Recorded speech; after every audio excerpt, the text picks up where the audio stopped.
All right, welcome back to the Entree Duke Show.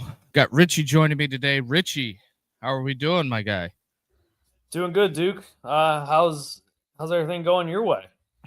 Oh, outside of some fog, can't really complain too awful much, but uh, things will things will continue to move forward. Little college baseball has started. We're approaching the end for college basketball. We're in the heart of conference play. We're about ready to get to the end of um, the college basketball season. Conference plays are going to be or conference championship games are going to be in full effect. So there is kind of that. Um, I also look at it very interesting, to say the least.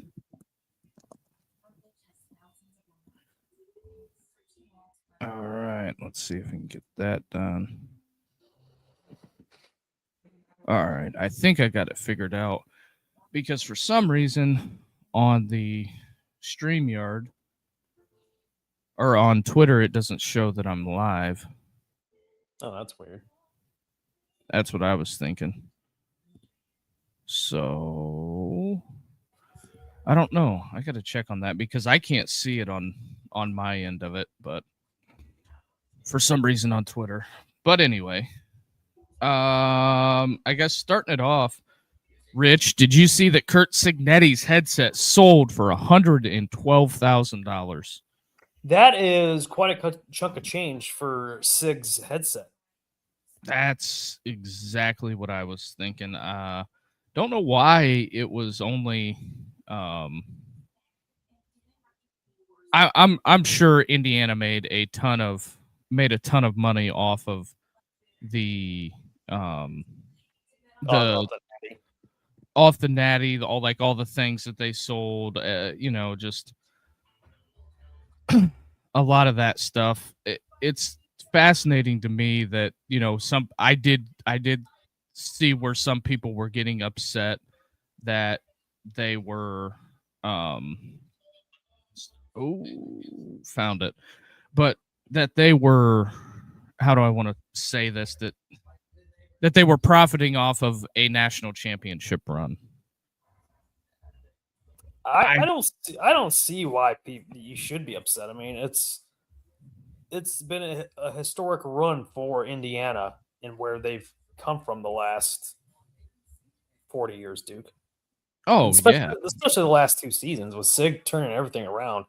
Hell, I'd auction off the pylon, the kickoff tee, the Gatorade jug that Sig got poured on at the end of the game.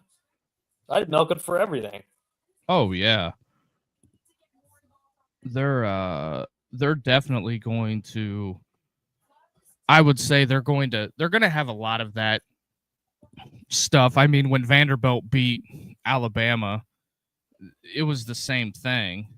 Didn't they auction off like part of the goalpost or something? Yeah, they cut the goalpost up and Yeah, sold the pylons, sold a lot of it. So I don't think it's that big of a deal. Some people think it's a big deal, but I just look at it as I think it's kind of bush league, but that's just my opinion. But we shall see. Especially with that going forward. But anyway, I guess that was something to get out of the way. They floated the 2014 playoff idea out there. I don't know if you've seen most of that. Some of that, yeah. I was like it. It's not that I don't like it. It's just the simple fact of, if you're going to do it, I guess do it right. I don't know. Just some very, very interesting stuff that went on with that whole debacle. Obviously, while we were off, the they they put together the quarterback battles. Austin Mack versus Keelan Russell. It's a 3-man race at Clemson, a 2-man race at Florida. Iowa, I guess they got guys battling it out. Nebraska's got to replace their quarterback. They have Tennessee on here, but if Joey Aguilar gets approved, I'm assuming Joey Aguilar will be the starter. And then Bo Perbula and Eli Holstein, which that's kind of what it is. I mean, one of the interesting things, and I'm not that I'm trying to stick up a ton for Bo Perbula here, but it's almost like Bo Perbula has, getting the short end of the stick everywhere he's went. Penn State, Aller comes back, thought he was going to have an opportunity there. Bo Perbula transfers to Missouri, gets to play a year, kind of gets hurt. Bang, Missouri brings in Austin Simmons, and now he's got to go. He's got to go and win another job. He's going to be 3 schools in 3 years? That's a lot. Personally, he should have stuck it out at Mizzou. He wasn't winning that job. Yeah, you never know. Nah. And barring Austin Simmons getting hurt, no way. No way. I think as when it comes to thrower of the football, if Drink lights it up like I think they're going to, I wouldn't be shocked if Austin Simmons leads the SEC in passing. Unless he gets beat out by Chambliss. That would be his biggest competition. I mean, no more DJ Lagway. You got John Mateer, but I don't know. The Oklahoma folks are pretty bullish coming into this season, so we'll see how that shakes out. And then another list that I found fairly fascinating in this, Rich. It has the best home records over the past 10 seasons. Can you name the top 3 on this list? Alabama. Number 1. Ohio State. Number 2. Michigan. They are on the list. They are 58-9. The number 3 team you are looking for is the Georgia Bulldogs. The Dogs in the last 10 seasons at home, 56-5. Ohio State 64-4. Alabama 65-3 in the last 10 seasons. Wow. And then it jumps down to Oregon at 57-7. James Madison 22-3. This is based off of winning percentage, so that's why James Madison's in there, 22-3. Clemson 59-9, Michigan 58-9. Oklahoma comes in at 55-9. Tough place to play. And then the Tigers come in at 55-11. Notre Dame at 54-11. And the last team that they put on this list, which shocked the hell out of me, it was not on my bingo card. The Memphis Grizzlies home football record comes in at 57-12. Tigers, I mean, they're a solid team in the American, dude. So I think that's a testament right there. It's very, very interesting to say the least. As we're going through this whole thing, I wanted to point out the Doug Gottlieb outburst. I don't know what you call it. He's the head coach for Green Bay. It was very, very. He had a 3-point loss, slamming the table at the press conference. I don't know. I mean, it's very, very interesting, to say the least. The Doug Gottlieb thing, I don't think is working. I think his career record is 19-40. So I don't know. Whatever. But I'm sure he's going to get fined for that. So I know you haven't seen the video, but it's just like two hands slamming the table, and then also, not that I'm trying to pile on Oklahoma here, a little college basketball news, but a few days ago, the popcorn machine goes up in flames at the I did University of see that. at the University of Oklahoma, kind of like how their basketball season is going. They are 12-12 and 2-9 in the SEC. So, I think that's kind of a precursor of how it's been going at Oklahoma. Hope somebody got their refund. So, no popcorn for you, huh? My dad would be up in arms if that happened. Yeah. We got a couple of basketball notes here.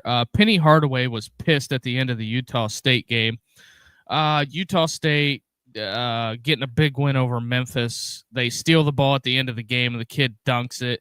Penny goes and taps on the kid's chest, telling him not to do that. I don't know. This might be controversial a little bit. These kids are getting paid now. Yeah. They're getting paid. Memphis gets beat 99-75. That drops the Grizzlies, or not the Grizzlies, the Memphis Tigers, sorry. The Tigers with the overall record of 7-5 in conference, and they are 12-13, 10-3 at home, 2-8 on the road. Very, very fascinating stuff. UCF is the leader of the pack in that conference. I think the only way the Memphis Tigers want to get into the tournament is they have to win their they got to win the tourney. They got to win the conference tournament. So kind of staring up a you know what at that juncture, but I don't know what else to tell you. Maybe don't get beat 99-75. Yeah. These kids are getting paid now. Getting paid. I mean, that's just facts are facts. You got your ass kicked at their place. You're struggling to beat Utah. I mean, it was a pretty sick dunk, to be honest. So, when was that? Everything good, Rich? Yeah, everything's good on mine. It was like freezing up for a little bit. I don't know what was going on. Oh, gotcha. It's just making sure. So, Penny Hardaway making a big deal in the handshake line. So that's why it brings me to this. This is what it brings me to, Rich. And the reason why I bring that story up, because I want to talk about this. So the other night, there was a game between, I believe what day was that? I think it was Saturday is when they played. Yes. Florida plays Kentucky. Florida, beats them at home. They beat them 83-92. That takes the Gators to 19-6. Kentucky falls to 17-8. Todd Golding, when he was asked about the win over Florida, Todd Golding says, the Florida coach, after the win over Kentucky, they're a talented team, obviously a $22 million roster that he just beat their ass by 11. That's what Kentucky, I guess, spent on basketball. $22 million for 17-8. Boosters aren't happy. Oh, they can't be. The product that they're putting out there with that roster and what they're paying those kids. I mean, they got a little bit of Kentucky can make some hay here, okay? Because they got Georgia, they got Auburn. They got to go on the road to Auburn. They got Georgia coming to Lexington. South Carolina's awful. And then they got to play Vanderbilt. They got to bow up against Vanderbilt, and then they got to go on the road to Texas A&M, and then they see Florida at their place again. Yep. So it's kind of gut check time for Mark Pope and the Wildcats. I think they'll probably get in on resume alone because I think they have enough quality wins. But I think at the end of the day, they have some stinkers on their on their schedule. I mean, they didn't necessarily paint themselves in glory against Vanderbilt. They got beat 55-80. They squeaked by Texas, barely beat Tennessee, barely beat LSU, blew the doors off Mississippi State, lost to Missouri. Alabama got a pretty good chunk of them. They beat Ole Miss in a unique situation with all the weather going down there. And then one of their biggest wins is against 15-ranked Arkansas. So we'll see. And then also at the beginning of the year, there's a bad loss against Gonzaga. So that's kind of where I'm at on the Wildcats. $22 million for 17-8. Oof. I know you were out a few days last week. We were a little inconsistent, but Jerome Tang out at Kansas State, the Kansas State basketball coach, fired. I kind of had a feeling that was coming. You had people with his buyout number on bag heads in the crowd in the student section. Kansas State did not have a great year. I guess when it reportedly came out that they were going to fire him, it turned into that they were going to fire him, and then it turned into they were going to fire him for cause for yelling at the team. I don't know how this is going to I don't know how this is going to shake out for Kansas State, but Tom Mars has already retweeted the Thamel thing. Thamel broke it that they were going to fire. They informed him he was fired for cause, for the language in his contract, blah, blah, blah, blah, blah. But this is what Tom Mars, the guy that has taken the NCAA universities and the NCAA to task in a courtroom, says public displeasure, embarrassment, ridicule are all legal code words for we're going to try to stiff our head men's basketball coach because we can't afford to honor his buyout, and we hope he can gain some negotiating advantage. This is what I want to heed to athletic directors, board of regents, if this happens to come across your feed. This is going to be an unpopular opinion, but when you mess with the existing head coach because you hired him and you don't like the job he's doing, and then you try to fire him, and then you try to stiff him on an ironclad contract that's got his signature and your signature on there, barring him doing something egregious, just say he didn't win enough and we're firing him. You got to eat the $18 million.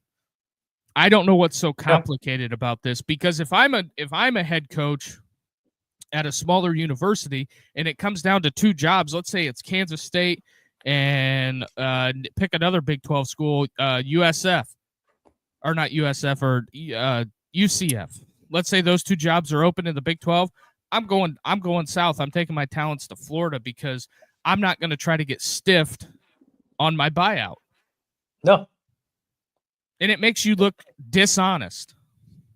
Completely. And they're going back on their word. And you're firing the coach because he yelled at the team. That's what a coach is supposed to do when they're not performing. And he said that it was an embarrassment. His comments after the game, he said, we got practice at 6 a.m. These guys are an embarrassment to the uniform, and a lot of them ain't going to be in it next year. So I'm assuming parents cried to the administration, and they said, well, we've got to do something. So we'll try to fire him for cause. Yep. But here's the thing. Kansas State, do you know why you can't get over the hump? You go from you had Frank Martin years ago to Jerome Tang says something not even inflammatory. He says the truth in a press conference, and you're going to fire him for cause. Well, where was that cause whenever it happened? You were just not going to fire him. It's just bizarre. The whole thing's bizarre. You look like a bunch of hacks, and no wonder you can't get kids to go there, and no wonder you can't, because when he was taking you to the Elite Eight with a team built out of the transfer portal, it was all rainbows, butterflies, My Little Ponies. Yep. And now you have a bad, subpar year, and he calls it out on performance on the team, and they cater to the kids. You're picking, and I'm not saying that you don't back your student athletes. But they're not student athletes, they're athletes. Let's stop playing that charade as we're on this topic. Yeah. But Rich, at some point, no one is bigger than the logo. Not a coach, not a player, not an administrator. Because, the crazy thing is, when Jim Tressel got fired, you know what they did that fall? They played Ohio State football. When Phil Farmer retired, you know what they did after Phil Farmer retired? They still played Tennessee football. But what I'm saying is you can't completely make the coaches toothless in this situation. Kansas State has sucked. They're not going anywhere. I mean, look at Ole Miss this year. Chris Beard, not having a great year. I mean, after everybody was enamored with the football team down there, and then there's all kinds of bitching about basketball. But hey, time out, football people. You guys just showed up in basketball. This team wasn't going anywhere. They were struggling. Yeah. And I think it's unfair to Chris Beard. I just think, some years you have a bad year. Bob Knight had an 8-10 record in the Big Ten and had to sit with him for a year. I don't know. The expectations are a little outrageous. The expectation plus the reality. What is more real? It's like Rich, I want to be 10 foot tall, but what's the expectation versus the reality? It's just it doesn't make any sense. But that's just my thoughts on the Jerome Tang thing. And Kansas State, shame on you. Regardless, if it was something that egregious that when you decide to fire him, we just decide to throw 4 cause in there, I hope he sues the hell out of you. And hopefully there's somebody that's on the Board of Regents there that can come in and say, you know what, we're just going to pay him because that's the simpler solution. You're gonna hired him. You're gonna waste more time in court, waste more money on attorney fees, and all that. Look at it. Watch he gets awarded the buyout, Duke. Look at it this way. Has there been a university? I would probably have to Google this, but without barring something egregious, has there been a university that has successfully skirted the buyout outside of maybe Tennessee with Jeremy Pruitt, but they didn't even really win that because Pruitt's back coaching now. He had to sit out for a little bit. He was going to burn Tennessee athletics to the ground. I don't care what anybody says. He would have took them down. Same thing with Orgeron. They wanted to fire Orgeron from LSU for cause. Where'd that work out? They paid him $17.4 million. Eddie O had to pay him. The worst thing you could do if you're Kansas State is put a Power 5 head coach, whether it's basketball, whether it's football, on the stand under oath, because I guarantee you he could expose how you're skirting the cap. He could tell it all. But go ahead, Kansas State. Do what you want.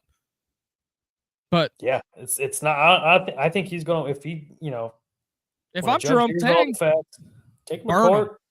Yeah, gloves are off because their names are on that contract just like yours. They signed it. You signed it. It's all black and white. If he did something that was conduct detrimental or something for cause, he should have been fired months ago. You just Epiphany, found something the day you were going to fire him for cause. Shut up. Get out of here. But anyway, Rich, in other news, the MAC conference is getting a new member. Oh, do tell. Sacramento State is joining the MAC, and here is a list of how many miles each MAC school is away from their new opponent. Western Michigan, over 2,000 miles. There ain't nobody under 1,000 miles away from Sacramento State. Hey, they're paying big money to be a part of the MAC.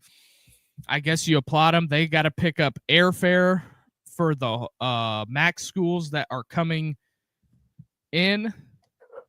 But also, one more thing on the Jerome Tang thing. Pete Thamel got a quote from him. He said, "I've always acted with integrity and faithfully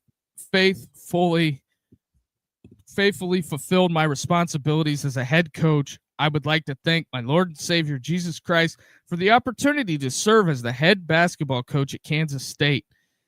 It has been one of the most greatest honors of my life." He goes on to say, "I am grateful to the players, staff, and fans to make this program so special.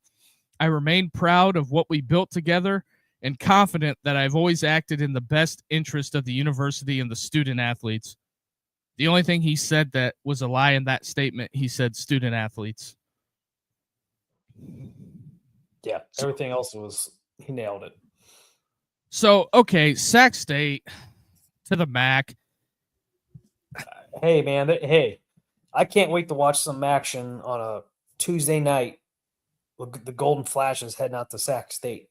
I mean, we all know that. We all know the upcoming rivalry.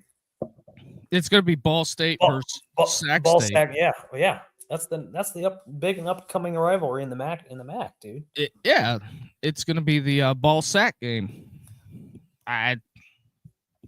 That's what it's going to say on the screen. I'm just telling people now before people freak out. That's what it's going to say, and it's going to be the biggest joke of the year, just like the Eastern Michigan linebacker. I've already seen the memes. So that's kind of where that's at. Sac State jumps in. I believe they have to pay $6 million and they get no TV money. So they're putting their money where their mouth is. If they want to be there, hey, I guess if they're going to pay the bill, I guess you got to let them in the party, right? It sounds like it's a 5-year deal, 5-year term. I mean, they're replacing Northern Illinois. Which Northern Illinois is on the mountain west. Which I don't think there's a damn mountain in Illinois anyway.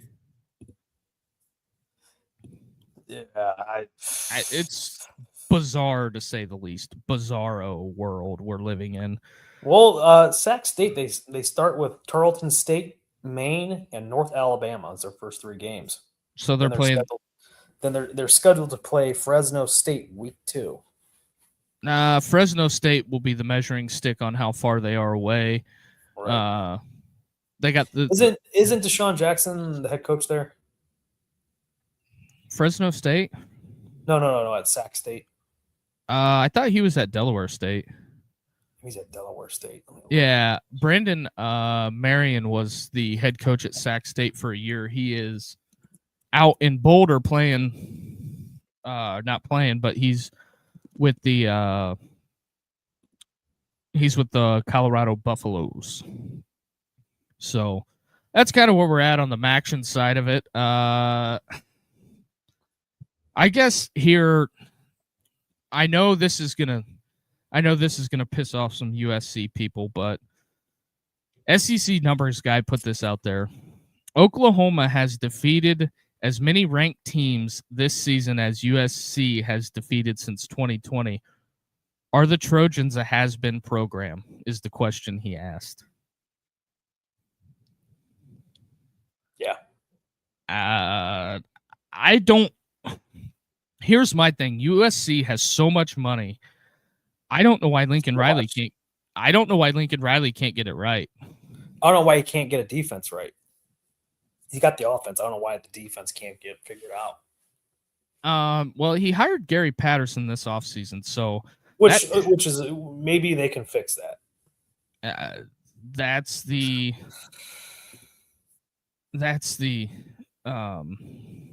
more bizarro thing. I would think that, the West Coast for having, they have a ton of players. They can't keep any of them home. None. No. They all flock to the SEC and the Big Ten. And the thing that's more compelling is that you had CJ Stroud in your backyard, you had Bryce Young in your backyard, and they both decide not to go there. And Julian Saint in your backyard. Yep. Yeah, because he went to Alabama and now he's at Ohio State. It's very bizarre to me that USC cannot get this figured out, and I do not get it. That's because USC. When I was in college, USC they were When I was a kid, when Pete Carroll had that thing Yeah. rolling, They dude, were rolling. They were unstoppable. They were unstoppable.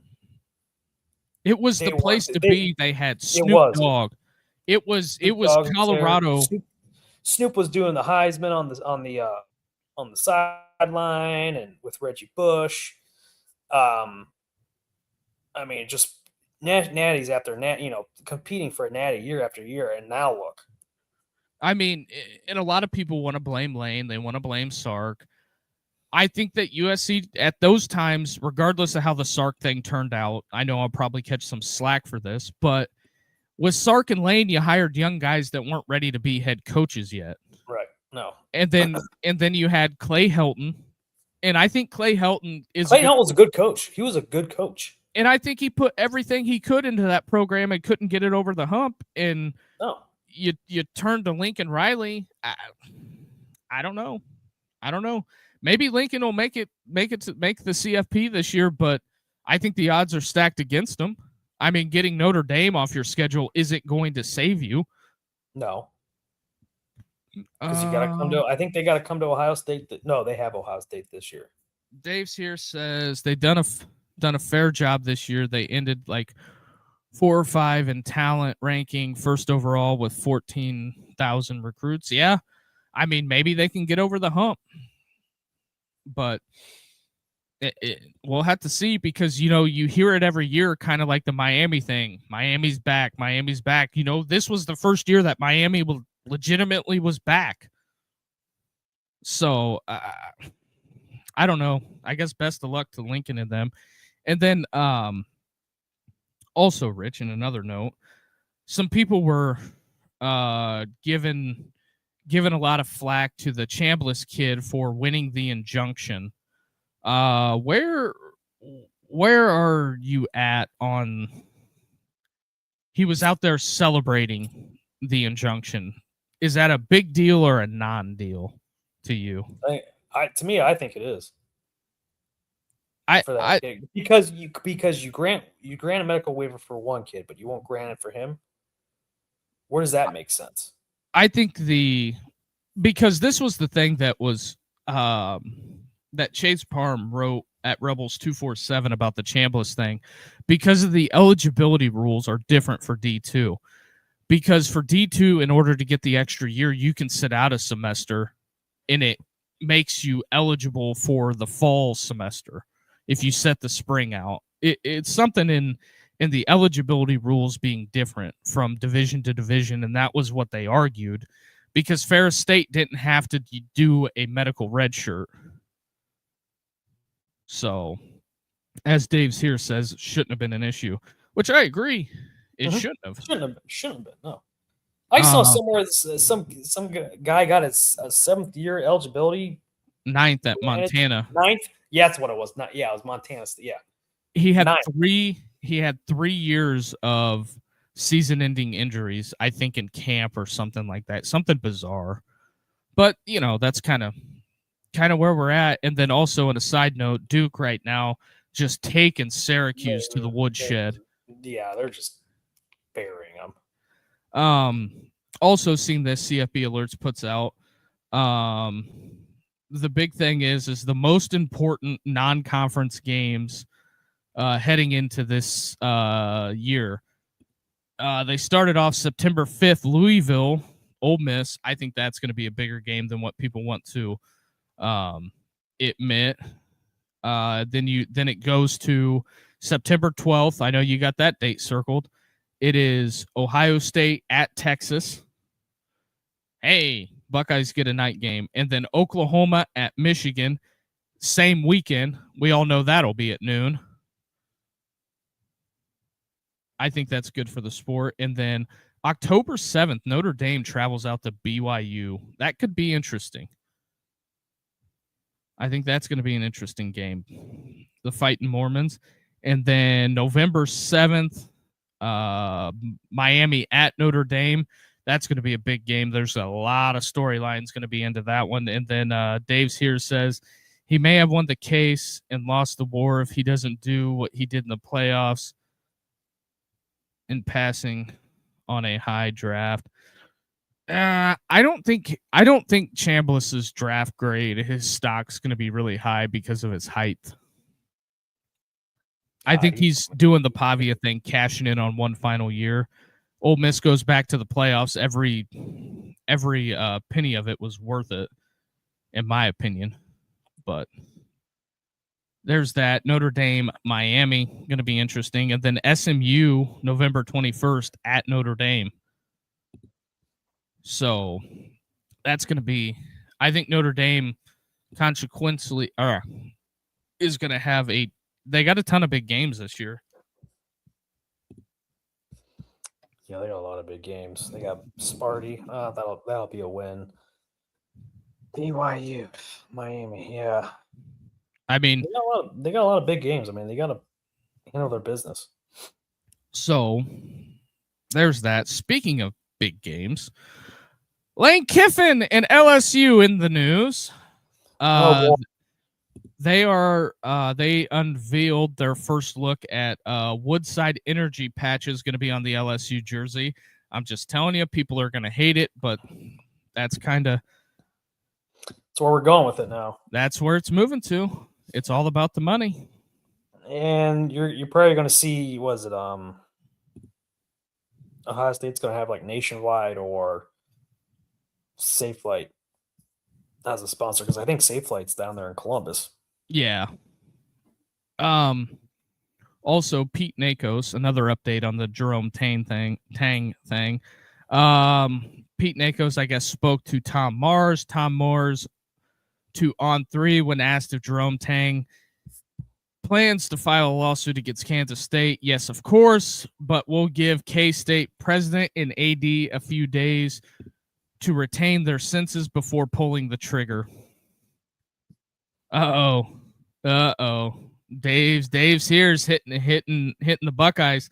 Also, I was going to ask you about that. What's up with that assistant professor attacking the cameraman in the hallways at Ohio State? It was all over 10 TV. Yeah, dude was interviewing him, and the guy with the camera didn't even touch him or do anything. And the professor just straight up just took his ass to the ground, throws the camera down, takes him to the ground, assaults him. It's like, dude, I'd file charges. Oh yeah, that whole thing was bizarre. The dude that does the rooster, I know a lot of people hate him, but he's been down at Columbus asking a lot of questions at the State House at the University of Ohio State, asking a lot of questions about where some finances have been coming from, and a lot of people got clam hands when it comes to that. They don't want to talk about it.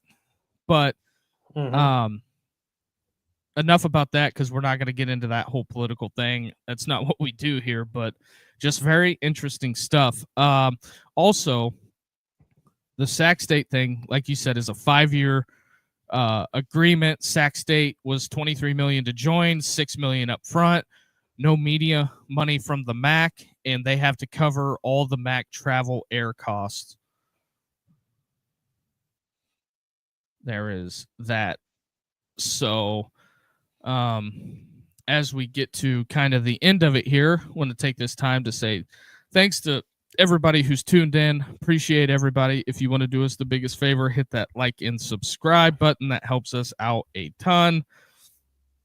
And we will keep it moving. Josh Pate released the 2026 program rankings.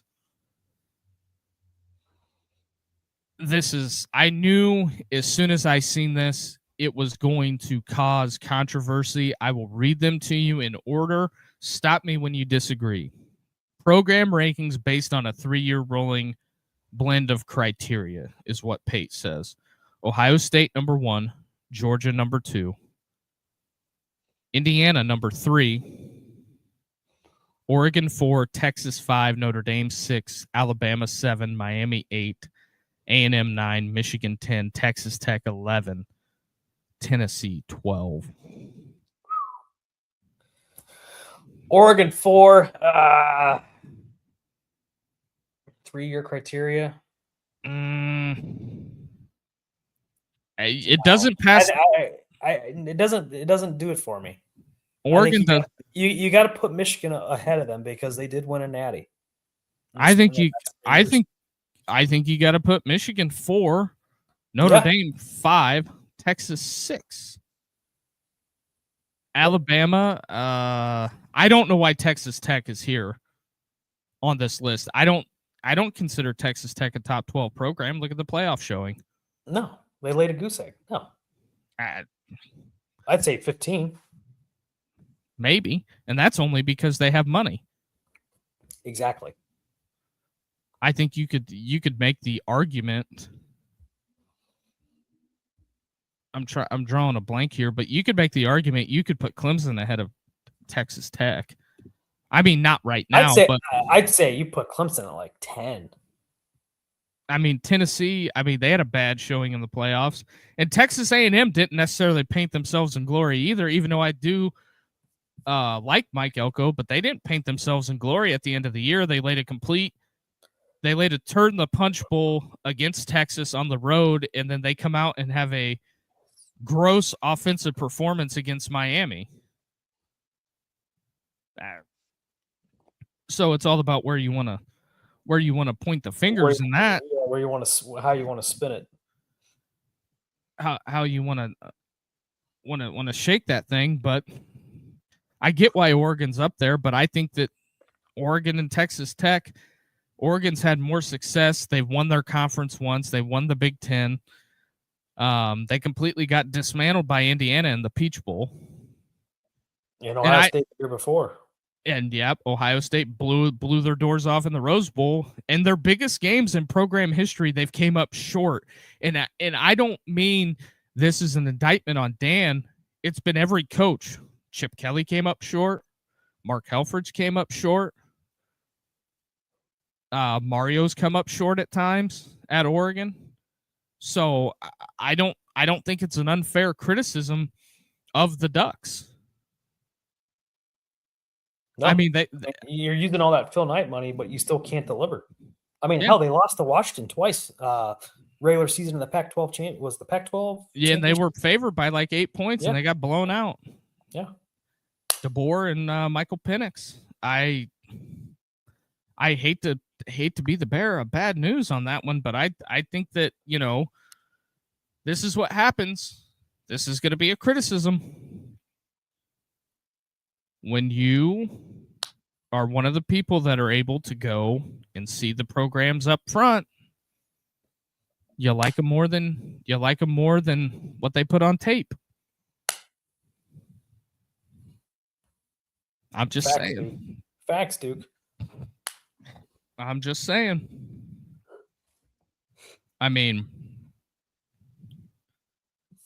do you think Ohio State in a 3-year period is number 1? Because you can make the argument Michigan's number 1 in a 3-year period. I'd put Ohio State 2, Georgia.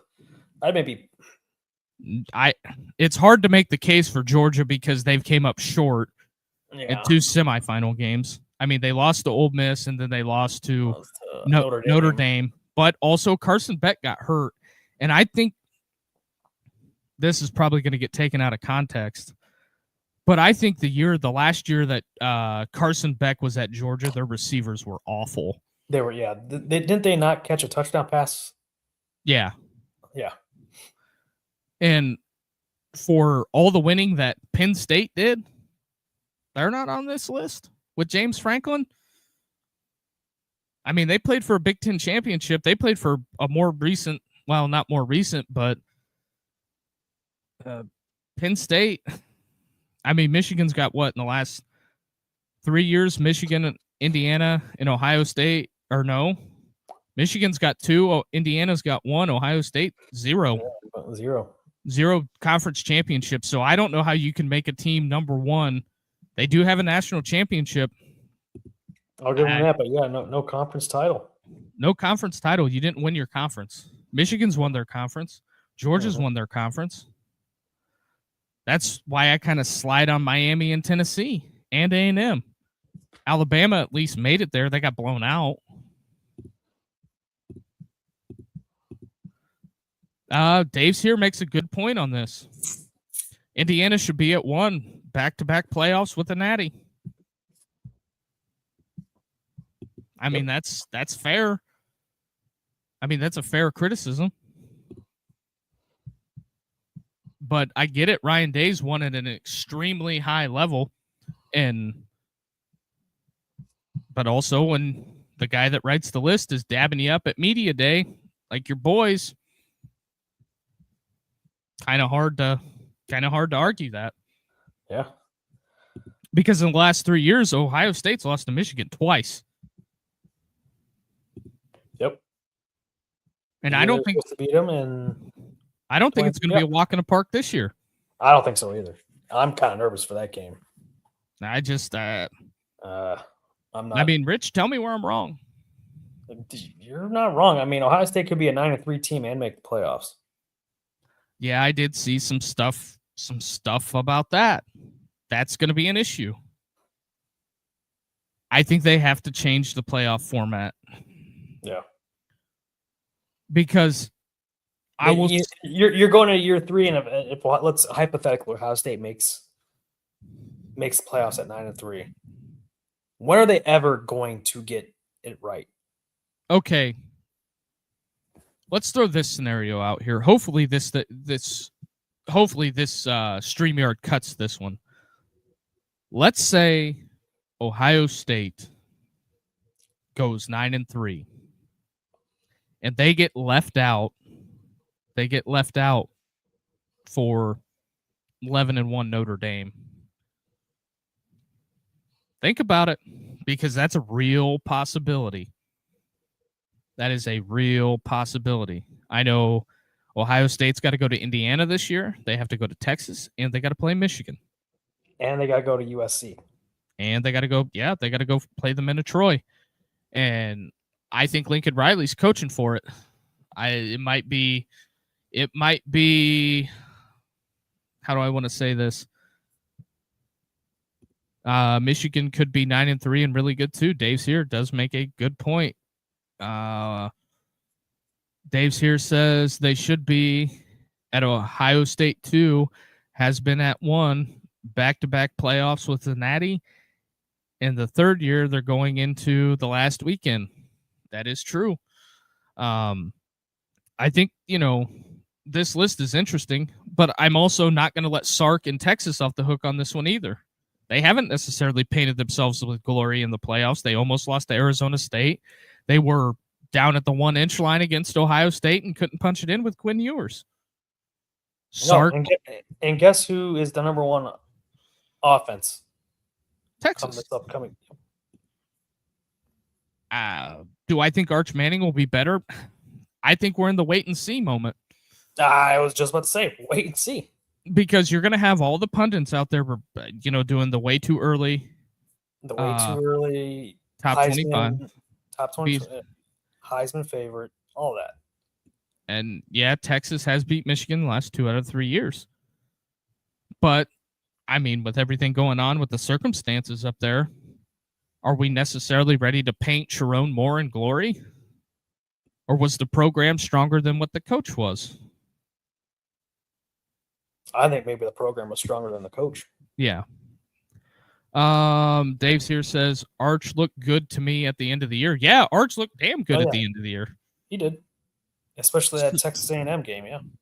Yeah. So I think it's very, very interesting on the way that this whole thing is going to shake out. Ohio State, you can't go 9-3 and leave it up to people in the room. Same thing with Michigan. No. A lot of those teams on there. I mean, Vanderbilt went 10-2 and didn't make the playoffs. Didn't even get a sniff. No. And I mean, Notre Dame technically had a better resume, but at the end of the day, we have to look at this for what it is. 10-2 doesn't guarantee you anything. A conference championship guarantees you everything. And for as many people want to say these conference championship games don't matter, I think to a certain degree they do, because it guarantees you a spot in the playoffs. Because look at 7-5 Duke under the criteria last year, they would have been in. They would, exactly. I thought they were. I'm like, what if the committee puts them like that? Be preposterous if they put them in. which, I mean, I knew they weren't, but still, like, if they would have went to that 2014 playoff, Yeah, Duke was would've in. been Duke would have been in big time. So because that I read somewhere where that 2014 playoff, they're going to eliminate the conference championship games if they decide to do that. That's what Tony Petitti does. I think Sankey and the ACC and the Big 12 are going to dig their heels in and say, no bueno, we make too much money off of that. Yeah. The SEC championship game is a revenue generator. The big thing is with the Big Ten is that if it's teams like Indiana, Ohio State, that's a big number. They're pulling for that. If it's Oregon, Penn State, mediocre number. But at the end of the day, if it's, let's say, one time it's Ohio State, Michigan in the Big Ten championship game. I can only imagine the numbers that'll pull. Seriously, that'd be. Especially taking a week off and then going to do it again. Then going back again. You got to try to beat the same team twice. Yeah, why would you ever want to eliminate that? It was just like going into the Big Ten championship game this year with Indiana and Ohio State. Joe Long chimes in, conference championships are useless now. Conference commish now want the loser not to get penalized. So yeah, play the game, but it doesn't really matter if we lose. Conferences suck. I get Joe's sentiment on that. We know where you're coming from, Joe. But I'm saying for the teams that are in the conferences, it makes a world of difference, because if you're Georgia, if OSU goes 9-3, won't matter if they make the playoffs because it'll be in shambles. I'm telling you, 9-3, that's I don't know. Ohio State's got to beat Michigan, and they got to beat somebody else. They got to beat Indiana. That's the big game. But as we're on the Ohio State thing, Ohio State basketball, I'm seeing on Twitter, is starting to be a big topic of conversation. Everybody was in when they hired Jake Diebler. They were Diebler to the hilt. And then Gus Johnson makes a comment. Don't know if you've seen this the other day. It was during the Virginia-Ohio State basketball game where the Buckeyes lost to Virginia 70-66. I think the Big Ten wants that 3, 6, 4, and 5 championship weekend. Oh, I think Petitti wants that too. I think he wants it big time. But I don't think he'll get it. I don't think the SEC or any of the other conferences would agree to it. I think the Big 12 out of the ACC and Big 12, I think the Big 12 is more self-aware of where they're at within totality of the reality of the landscape of college football. But Gus Johnson says the difference between UVA and Ohio State is that UVA paid for it. Ohio State, they're giving all their money to Ryan Day. Do Buckeye fans do they have a leg to stand on when complaining about this? I mean, Rich, do they have a complaint? They don't. I mean, they shouldn't. I don't think they should either. They shouldn't. We all know what drives Columbus. Oh yeah, it's Buckeye football. Bottom line. So it's the boat that steers the ship. Yep. Also, while we're at the end here, Rich, College Sports Daily took a snapshot of what conferences looked like in 1990. Can you believe it? Out of the independent teams in major college football, and at the time, Boston College was kind of a draw. Boston College was independent. Florida State was independent. Miami was independent. West Virginia, Virginia Tech, Rutgers, Pitt, Penn State, Notre Dame, all independents. But that was back when you had the Southeast Conference. The SEC was Alabama, LSU, Auburn, Mississippi State, Ole Miss, Florida, Georgia, Tennessee, Vanderbilt, Kentucky. very, very different world. The Pac-10, Arizona, Stanford, Arizona State, UCLA, Cal, USC, Oregon, Washington, Washington State, Oregon State. The Big Ten, Michigan State, Wisconsin, Michigan, Purdue, Ohio State, Iowa, Indiana, Northwestern, Minnesota, Illinois. And then you have the Big 8 conference, Colorado, Iowa State, Kansas, Kansas State, Missouri, Nebraska, Oklahoma, Oklahoma State. I think you can do both if they're not like that. This is what it should be. And then the ACC back in the day, North Carolina, Clemson, Duke, NC State, Georgia Tech, Virginia, Maryland, Wake Forest. If they would go back to this format, which the Southeast Conference is, I think geographically the Southeast Conference makes the most sense out of anybody. Arkansas, Baylor, Houston, Rice, SMU, Texas, Texas A&M, Texas Tech, TCU. The only time you ever have to leave the state is to play Arkansas, which is close. So that's what it looked like in 1990. And I don't even remember that. I was alive back then.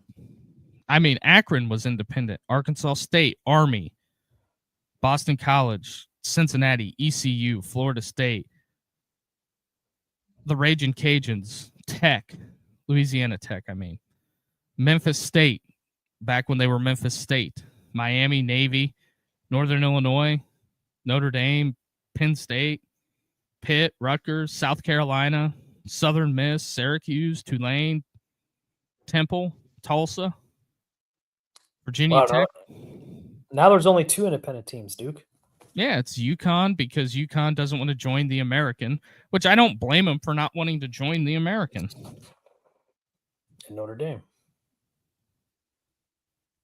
So I think it's very, very interesting to say the least. It's not that I completely hate that. I think that format would be easier if it was. It would be easier if you had that format with the 2014 playoff, because you know why? The whole conference thing. Very, very quite the contrary. But yeah, I get you, Joe. But the big thing is that everybody in the conference played each other, so you knew who the best was, and you didn't need a conference championship. Yep. And you didn't. Very rarely did you have shared titles. But one last thing, the SEC numbers guy, and then we'll get you out of here, Rich. I know, I'm holding you over. Oh, you're fine. So this is the SEC numbers guy put this out. When the last time each SEC team finished ranked in the top 10, and I'll read you the list. Ole Miss last year, Georgia last year, A&M last year, Alabama last year, Texas 2024, Tennessee 2024, Missouri 2023, Oklahoma I think was 11, so it was 2021, LSU was 2019, Florida 2019, Auburn 2017, South Carolina 2013, Arkansas 2011, Kentucky 1977, Mississippi State 1940, and then Vanderbilt never. Wow. So there is kind of that. So that's what we got. Also, get ready to tip off right now, which is a big game out there in Ames, Iowa. Number 2, Houston, 11-1 in the Big 12, taking on number 6, 9-3 in conference, Iowa State. This is a big game for all you hoops folks out there. But we'll let everybody out of here. Rich, it's been good. John Shambi on the call tonight. Rich, you got anything else to add? I got nothing else, Duke. I'll see everybody Thursday, Friday Eve. Got nothing else, man.